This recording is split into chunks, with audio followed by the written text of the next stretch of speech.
우리 주 예수께서 청종에 대하여 가르쳐 주신 좋은 비유의 말씀이 바로 오늘 우리가 함께 읽은 이 마태복음의 말씀이 아닐까 생각합니다. 이 본문이 기록된 성경 사본에는 각기 순서가 다른 두 종류가 있습니다. 하나는 우리가 오늘 읽은 것처럼 둘째 아들이 처음에 싫다고 했다가 뉘우치고 아버지의 명령을 실행하였다라고 된 것이 있고, 또 다른 한 종류의 사본은 맏아들이 실행한 것으로 기록되어 있는 그런 사본이 있습니다. 맏이냐 둘째냐 그것에 포커스가 맞춰진 것이 아니라는 것을 여러분들 알고 있으셔야 됩니다.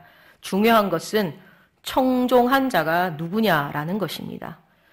짧은 비유의 말씀이고 이 평행 본문이 기록된 마가복음이나 누가복음에는 이 비유가 나오지 않습니다. 그러나 그 의미는 지나칠 수 없는 매우 중요한 내용이 아닐 수가 없습니다. 예수님은 자신들만 선택된 하나님의 백성이라고 자부했던 당시에 바리새인들과 혹은 서기관들 또는 유대 지도자들에 대해서 맏아들 혹은 먼저 된 자라는 것에 비유해서 그들의 죄를 지적하여 꾸짖곤 하셨습니다. 그 반대편에는 그들이 죄인이라고 터부시했던 세리, 창기, 병자들 그리고 가난한 자들, 당시로서는 아웃사이더들이 있었습니다. 전자에 들어가는 사람들은 하나님의 말씀에 정통한 지식을 가진 자들이었고 성전 제사를 주관하며 그리고 성전을 맡은 자들이었습니다. 누구보다도 말씀을 잘 알고 있다라고 자부하던 사람들이었습니다. 그러나 그들은 그 말씀에 청종하지 않았음을 주님이 오늘 지적하는 것입니다. 청종이 무엇인가에 관하여 오늘 비유는 짧지만 핵심을 찌르고 있습니다. 듣기만 하고 건성으로 답한 맏아들, 그러나 행하지 않았던 맏아들, 그리고 처음에는 아니라고 답했지만 뉘우치고 행하였던 둘째 아들이 대비되고 있습니다.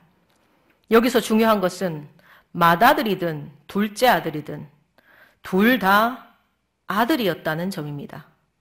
당시의 바리새인을 비롯해서 유대교 관계자들은 인정하지 않았지만 이스라엘에 속한 모두를 주님은 자녀라고 인정하셨다는 사실입니다. 어디 그뿐입니까? 주님은 내 말을 지키고 행하는 자 모두가 하나님의 자녀라고 가르쳐 주셨습니다. 이 말씀은 후에 사도 바울을 통해서 이방인에까지 복음이 전파되며 이루어집니다. 본문의 두 아들의 비유에는 결국은 온 인류를 구원하겠다는 하나님의 뜻이 담긴 중요한 지점이 아닐 수가 없습니다. 말씀을 먼저 들었고 늦게 들은 것은 중요하지 않습니다. 모든 사람이 남녀노소, 인종, 민족, 종교와 관계없이 하나님이 사랑하는 구원의 대상이라는 사실입니다. 다음으로 우리가 주목해야 할 것은 이 두 아들 모두에게 하나님의 명령이 동등하게 전해졌다는 사실입니다. 하나님의 구원의 계획 속에 이스라엘이 먼저 택함을 받은 것은 사실입니다. 그리고 그 민족을 번성하게 하셨고 그들이 하나님을 경외하는 거룩한 백성이 되기를 하나님은 원하셨습니다. 이것은 그들만을 위한 것이 아니라 이스라엘을 복의 근원으로 삼아서 점차 이방 모든 민족과 나라까지도 하나님의 백성으로 구원하기 위한 것이었습니다. 이사야 11장 9절의 말씀처럼 물이 바다를 덮음같이 여호와를 아는 지식이 세상에 충만하여 세상이 그야말로 하나님의 나라가 되기를 원하시는 하나님의 뜻의 시작이 바로 이스라엘이었습니다. 그러나 이스라엘은 그렇게 되지 못했습니다. 현재의 이스라엘이 오랜 유랑 끝에 다시 이스라엘이라는 이름을 가진 국가를 형성했다고 해서 하나님의 이 구원의 계획을 이루고 있다 할 수 없습니다. 우선 저들은 구세주 예수를 거부했고 아직도 인정하지 않습니다. 여전히 저들만 선민이라고 기독교를 포함한 모든 다른 종교를 가진 사람들을 핍박하고 또 완전히 다른 종족으로 여기고 있습니다. 사도 바울은 이스라엘까지도 다시 복음으로 구원받아야 될 대상이라고 분명히 성경에서 가르쳐주고 있습니다. 이를 위해 복음이 이방으로 전파되게 하셨다라고 말씀합니다. 여기 있는 우리 모두는 그런 의미에서 사실 하나님의 영적 맏아들은 아닙니다. 우리는 죄인이었습니다. 그러나 예수의 복음으로 뉘우치고 회개한 하나님의 자녀로 접붙임된 자들입니다. 예수를 구세주로 믿은 이후에 우리 속에는 십자가의 보혈이 흐르고 하나님의 성령이 인도하고 있음을 믿습니다. 자, 그렇다면 이제 따져야 할 것은 그래서 어떻게 살고 있느냐라는 것입니다. 오늘 함께 읽었던 본문에서처럼 둘째 아들과 같이 뉘우쳐 명령대로 일하고 있느냐 우리가 자문해봐야 할 것입니다. 본문의 핵심은 선민 사상에 사로잡혀 자기들은 당연히 구원받을 백성이라 자부했던 당시 이스라엘의 종교 지도자들 뿐 아니라 어느 시대 어디서든 하나님의 자녀라고 하면서 청종의 열매를 맺지 않고 살아가는 모두를 향한 주님의 경고의 말씀이 되고 있습니다. 신앙의 연수가 길고 짧음에 관계가 없습니다. 오히려 오래되어서 제대로 청동하지 않고 살아간다면 그처럼 불행한 자는 없을 것입니다. 그는 결국 하나님께 불순종한 자라는 선고를 받게 될 것이기 때문입니다. 왜냐하면 오늘 이 비유는 결국 청종하느냐 하지 않느냐라는 것이 하나님의 권위를 인정하느냐 하지 않느냐와 관계 있다라고 가르쳐주기 때문입니다. 오늘 이 비유의 말씀은 사실 앞서 23절 대제사장들과 백성의 장로들이 예수님께 나와 하는 질문 가운데 있습니다. 내가 무슨 권위로 이런 일을 하느냐? 누가 이 권위를 주었느냐라는 이 질문에 대한 답을 하기 위해서 예수님이 가르쳐 주시는 비유의 말씀입니다. 대제사장들과 장로들은 예수님이 병자를 고치고 귀신을 쫓는 역사를 행하며 백성들의 인정을 받고 위세가 점점 높아감을 못마땅해 했습니다. 게다가 예수님께서 하늘의 하나님의 아들이라고 당시로서는 큰일 날 신성모독적인 발언과 함께 무엇보다 기득권층인 자신들을 향해 폐부를 찌르는 말씀들로 회개하라 서슴지 않고 말씀하셨기 때문입니다. 이들이 생각하는 권위란 세상이 인정하는 세상으로부터 나오는 권위일 것입니다.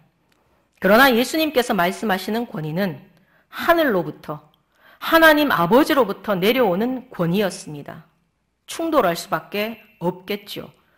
지금까지 죄의 음침한 어둠 속에서 자기 잘난 맛에 살던 벌레만도 못한 자들에게 빛은 피하고 싶고 달아나야 할 강렬한 살충력이었을 것입니다. 왜 이렇게 되었을까요? 하나님은 분명히 먼저 택한 하나님의 사랑하고 애정했던 그런 이스라엘이었습니다. 그 중에서도 하나님의 말씀을 맡았던 자들이었고 연구했었고 잘 알고 있었던 사람들이었는데 말입니다.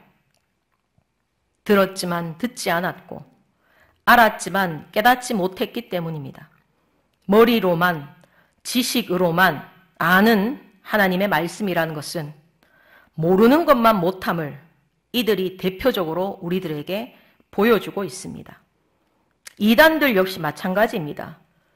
말씀을 연구했다는 자들에게서 심심치 않게 이단이 발생하고 있다는 사실을 우리는 경계해야 합니다. 그렇다고 말씀을 몰라야 합니까? 아니요. 복음은 들어야죠. 들음에서 믿음이 난다라고 성경은 분명히 가르쳐주고 있습니다. 다만 행함이 없는 들음은 지식으로만 그칠 뿐임을 우리는 함께 알아야 한다는 사실입니다. 심령 깊은 곳을 후벼 파는 회개와 자기 죄를 깨닫고 통회하고 자복함이 없는 말씀은 지식으로만 그칠 뿐이고 그것은 입술로 자기 자랑하는 교만의 도구에 지나지 않게 됩니다. 오늘 두 아들의 비유에서 우리가 가장 소중하게 보아야 할 부분은 30절의 말씀입니다. 그 후에 뉘우치고 갔으니 이 말씀을 우리는 분명히 우리의 것으로 삼아야 합니다. 아버지의 부름에 처음에는 싫다라고 거절했던 자신의 잘못을 뉘우침입니다. 이것이 곧 은혜입니다. 그리고 은혜 받은 자의 회개는 말이 아닌 행함으로 증명되어야 합니다. 이 둘째 아들이 뉘우치고 거기서 멈춘 것이 아니라 같다라고 합니다. 이 같다는 것이 그의 회개를 증명하고 있음을 우리는 배울 수 있습니다. 잘못했네 라는 생각에 그친 것이 아니라 행동을 고쳐 바르게 행하여야 한다는 사실입니다. 여러분들도 여러분의 자녀들이나 또는 배우자가 예 할게요 라고 말만 하면서 하지 않는 경우를 많이 겪을 것입니다. 그때 심정이 어떠십니까? 복장 터지지 않습니까? 고운 말 안 나옵니다. 갈등과 다툼의 원인이 됩니다. 하다 안 들으면 매를 들기도 하고 말을 더 잘 듣는 쪽을 편애하기도 합니다. 그러다가 포기하기도 할 것입니다. 사랑하는 성도 여러분, 이것을 나와 하나님의 관계로 바꾸어서 대치해서 생각해 보시기 바랍니다. 하나님의 말씀을 수년간 들었고 꽤 알고 있습니다. 성경을 펼치면 기록되어 있는 하나님의 말씀입니다. 우리는 얼마나 청종하고 있느냐라는 말입니다. 맏아들처럼 예라고 대답만 하는 쪽인지, 둘째 아들처럼 뉘우치고 행동으로 옮기며 진심으로 청종하는 쪽인지 말입니다. 육의 부모는 기다리다 지쳐 포기합니다. 지 인생 지가 살지 내가 사나라고 아마 할 것입니다. 그런데 우리 아버지 하나님은 어떻게 가르치고 있는지 성경을 보시기 바랍니다. 우리가 익히 알고 있는 말씀들이 너무나도 많이 우리들에게 가르쳐주고 있습니다. 누가복음 3장 9절처럼 이미 도끼가 나무 뿌리에 놓였으니 좋은 열매 맺지 아니하는 나무마다 찍혀 불에 던져지리라 라는 말씀이 나옵니다. 히브리서 10장 26절에는 또 이렇게 말씀하고 있습니다. 우리가 진리를 아는 지식을 받은 후에 짐짓 죄를 범한 즉 다시 속죄하는 제사가 없다라고도 가르쳐주고 있습니다. 쉽게 설명하면 예수를 믿은 후에 알면서 불순종의 죄, 배교의 죄를 짓는다면 다시 용서받지 못한다라는 뜻입니다. 참으로 두렵고 무서운 말씀이 아닐 수가 없습니다. 우리는 이미 복음을 받았고 믿은 사람들입니다. 하나님의 자녀라고 자부하는 사람들입니다. 어떻게 살아야 할지 성경은 이미 가르쳐주고 있습니다. 청종하며 살 것인가 아닌가는 우리 각자에게 달려 있습니다. 주님은 가서 일하라 명령하셨습니다. 신령과 진정으로 예배하라, 감사하며 기뻐하라, 죽도록 충성하라, 가서 복음을 전하고 가르치라고 하셨습니다. 그런데 그와 함께 내가 세상 끝날까지 너희와 항상 함께 있으리라는 약속도 주셨습니다. 하나님의 축복을 소망하십니까? 누가복음 11장 28절에는 하나님의 말씀을 듣고 지키는 자가 복이 있다라고 말씀하고 있습니다. 사랑하는 성도 여러분, 언제나 말씀을 사모하며 주님의 뜻이 무엇인가를 분별하시기 바랍니다. 목사가 아니라도 기도하며 성령의 조명을 구할 때 주님의 말씀을 듣게 하시고 깨닫게 해주십니다. 그리고 청종하며 살아가야 합니다. 그렇지 않으면 우리는 쉽게 어긋난 길로 나아갈 수밖에 없는 이미 고장난 죄인들입니다. 살면서 너무나도 많은 문제에 봉착하곤 합니다. 어찌해야 좋을지 모를 때가 너무나도 많을 것입니다. 이사야 본문의 말씀처럼 내 뜻과 내 생각과 내 궁리를 아무리 붙잡으려고 해보았자 손가락 사이로 빠져나가는 모래와 같을 뿐임을 경험합니다. 예수만 길이요, 진리요, 생명이라는 말씀을 붙잡고 다시 한번 하나님을 의지하시기 바랍니다. 만약 그렇지 않다고 한다면 우리가 불순종했던 저 이스라엘과 다를 것이 무엇이고 하나님 없이 살아가는 세상과 다를 바가 무엇이겠습니까? 또 그 끝은 어떻겠습니까? 끝까지 믿고 청종하는 자들에게 하나님은 그 청종의 열매를 은총과 축복의 열매가 되게 하신다는 사실을 믿으면서 살아가시기 바랍니다. 우리 모두 믿음의 풍성한 체험을 얻어서 생생한 예수 그리스도의 증인들이 되어 청종의 복을 누리며 살아가는 복된 성도들이 되시기를 간절히 축원합니다.